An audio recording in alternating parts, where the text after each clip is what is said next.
Welcome to law बडी। आज हम समझेंगे आर्टिकल 195 और 196 ऑफ द इंडियन कॉन्स्टिट्यूशन, जिसमें एक तरफ स्टेट लेजिस्लेचर के मेंबर्स की सैलरीज और अलाउंसेस का जिक्र है और दूसरी तरफ बिल्स को इंट्रोड्यूस और पास करने के प्रोसीजर एक्सप्लेन किया गया है। तो चलिए शुरू करते हैं।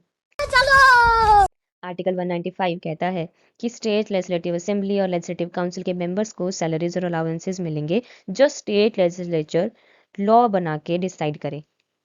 जब तक स्टेट लेजिस्लेचर अपना लॉ नहीं बनाता तब तक वही सैलरीज और अलाउंसेस एप्लीकेबल रहेंगे जो कॉन्स्टिट्यूशन के कमेंसमेंट से पहले प्रोविंशियल मेंबर्स को मिलते थे। मतलब स्टेट्स को अपने एमएलएज और एमएलसीज की सैलरी डिसाइड करने का पावर है। ठीक है। Then we have article 196 which talks about provisions as to introduction and passing of bills.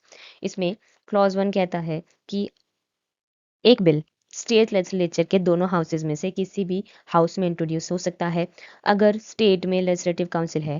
ठीक है। लेकिन मनी बिल्स और फाइनेंशियल बिल्स के लिए स्पेशल प्रोविजंस आर्टिकल 198 और 207 में दिए गए हैं। ठीक है। Then we have clause 2। ये कहता है कि किसी भी बिल को पास माना जाएगा उसके लिए दोनों हाउसेस का एग्रीमेंट जरूरी है, चाहे विदाउट अमेंडमेंट हो या फिर दोनों हाउसेस के म्यूचुअली एग्रीड अमेंडमेंट्स के साथ। ठीक है। Then we have clause 3। ये कहता है कि अगर एक बिल स्टेट लेजिस्लेचर में पेंडिंग है तो सिर्फ प्रोरोगेशन की वजह से लैप्स नहीं होता। क्लॉज 4 कहता है कि अगर एक बिल लेजिस्लेटिव काउंसिल में पेंडिंग है और असेंबली डिसॉल्व हो जाती है तो वो बिल लैप्स नहीं होता। ठीक है। Then we have clause 5। ये कहता है कि अगर एक बिल लेजिस्लेटिव असेंबली में पेंडिंग है या असेंबली ने पास करके लेजिस्लेटिव काउंसिल को भेजा है और वो वहां पेंडिंग है तो असेंबली के डिसोल्यूशन के बाद वो बिल लैप्स हो जाता है। ठीक है।